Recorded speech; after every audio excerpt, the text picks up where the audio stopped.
Melalui program Siskaku Intip atau Sistem Integrasi Kelapa Sawit Sapi Berbasis Kemitraan Usaha Ternak Inti Plasma, pemerintah Provinsi Kalimantan Selatan optimis mampu swasembada daging sapi pada 2032 mendatang. Selain 22 perusahaan sawit yang sudah berkomitmen untuk mendukung program diskusi Intip, juga tersedia 250.000 hektar lahan yang cocok untuk pengembangan hewan sapi di Kalimantan Selatan.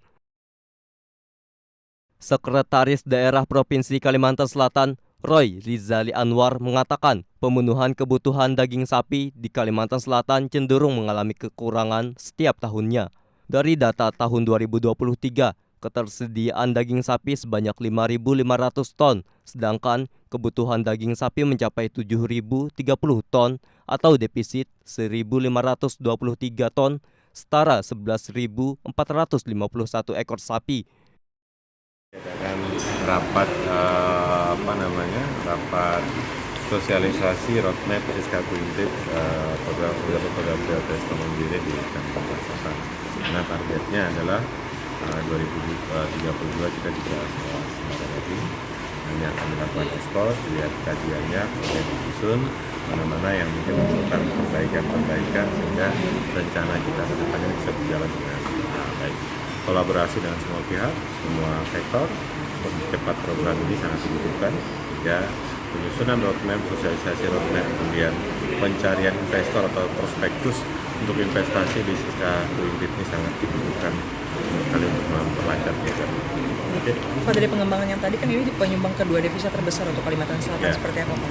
Ya, sektor selain pertambangan di Kalsel, kebun sawit merupakan penyumbang kedua terbesar di Kalimantan.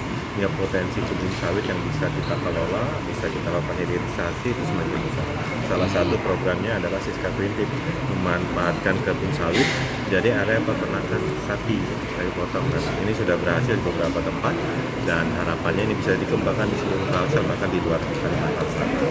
Kemudian hilirisasi di sektor kebun juga banyak sudah kita lakukan di Kalimantan Selatan. Ada pembuatan minyak goreng misalkan, kemudian ada rencana pembangunan pabrik kertas, biodiesel dan sebagainya. Ini yang memang perlu dukungan dan mungkin kajian secara intens, sehingga harapan kita punya potensi yang cukup besar dari kelapa sawit, hasil perkebunan sawit ini bisa meningkatkan pertumbuhan ekonomi di Kalimantan. Sementara, Kepala Disbunak Kalimantan Selatan, Suparmi, menyampaikan untuk ekspos roadmap Siskaku Intip akan dilaksanakan di wilayah yang sudah teridentifikasi. Hal itu untuk menarik para investor di Banua. Saya luruskan dulu untuk pertanyaan sampeannya. Hari ini kita melakukan sosialisasi roadmap, ekspos prospektus Siskaku Intip dan juga public hearing untuk konversi fasilitasi kebun masyarakat sekitar. Jadi pada hari ini kita terkait dengan roadmap bahwa untuk percepatan implementasi Siskaku Intip dalam rangka mendukung percepatan swasembada sapi di Kalsel, kita perlu peta arah. Hari ini kita ekspos ya. Jadi roadmap Siskaku Intip ini ya kita akan laksanakan di wilayah yang sudah kami identifikasi sekitar ada 250.000 hektar lahan yang cocok untuk pengembangan program Siskaku Intip. Yang sudah komitmen itu ada 22 perusahaan dan sampai dengan saat ini kita sudah ada 26 klaster Siskaku Intip, dan terkait dengan penyusunan prospektus ya, ini sudah ada 14 klaster Siskaku Intip yang akan kami ekspos untuk menarik para investor. Ya, investor bisa dari luar dan bisa dari dalam Kalsel itu sendiri.